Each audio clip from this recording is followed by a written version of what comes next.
Welcome to Retirement Ramblings. I'm Scott, and today is day 283 in my countdown to retirement. So today, I reviewed the available T-bill options for things that are coming up before April 1st, or really before April 2nd, when the Trump tariffs are supposed to take effect. My mom had something come due, and she needs to have it rolled over. And I wasn't sure if I should roll it into the same thing or a different thing. Anyway, I looked up the available auctions that are forthcoming and the investment rates that have been, being achieved over the last week. And ultimately, I decided to have our financial consultant put in a bid in on the auction for 17-week T-bill CUSIP number 912797 QC4, which has an auction date of March 26th and an issue date of April 1st. So when I looked back on the last 17-week T-bill that went off at auction, the investment rate that was achieved was 4.313. So hopefully my mom will get at least a 4.3% investment rate on this particular auction. We'll see.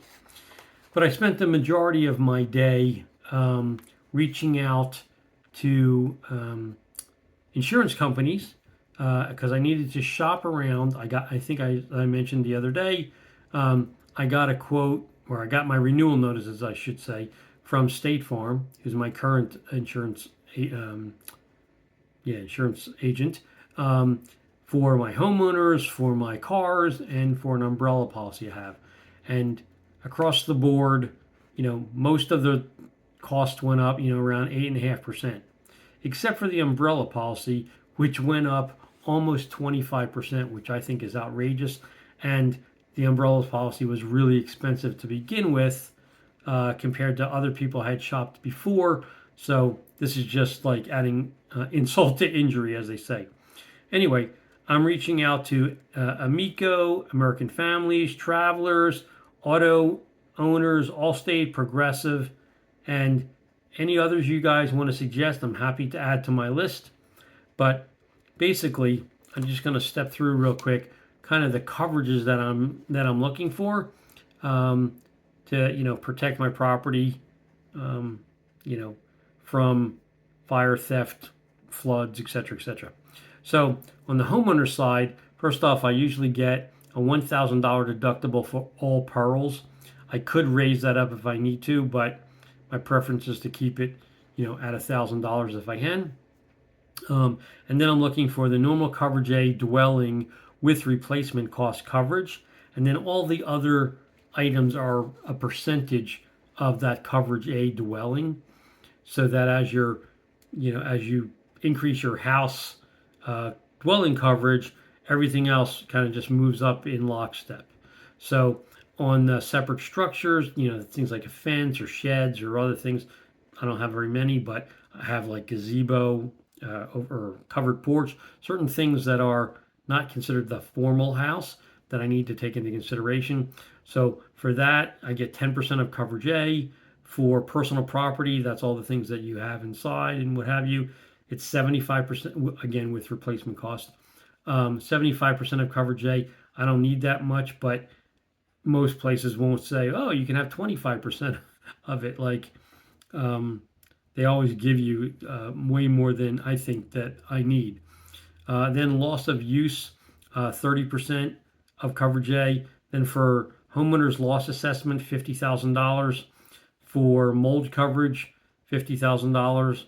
For personal liability, $500,000.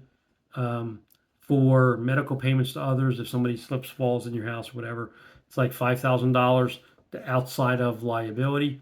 And then building ordinance of law, 10% of coverage A. And that's, if the building zoning laws change or something happens and it costs you more than normal replacement cost because you have to change something to meet the building codes, it'll cover that. And then water and sewer backup coverage. So, to make sure that, like where I live, there are storm drains and things, kind of like I have a big one actually in the back part of my house. And so what I don't want to have happen is that thing back up, or whether it's in my house or that comes back and then the water comes in my house, and then they wouldn't cover it because it was rising water. It wasn't like you know um, a window blew out and water came in through the rain or something, which would be covered under something else. So anyway, I want to make sure I have that. And then on the auto side, I have two cars. I usually get the same coverage on both cars. And if the price is right, I'll continue doing that. If it isn't right this year, I'll start scaling back the coverage on my truck. But historically, I get the same coverage, which is comprehensive. There's usually $100 deductible. Collision's $1,000 deductible, and I'm fine whether it's collision or comprehensive being $1,000 deductible. And then bodily injury, which is 250,000 a person, 500,000 an accident, 100,000 for property damage.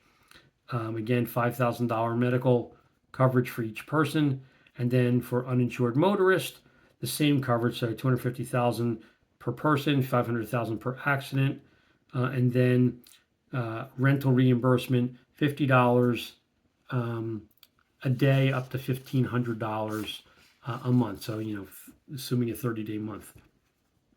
So they're the basic coverages that I look for.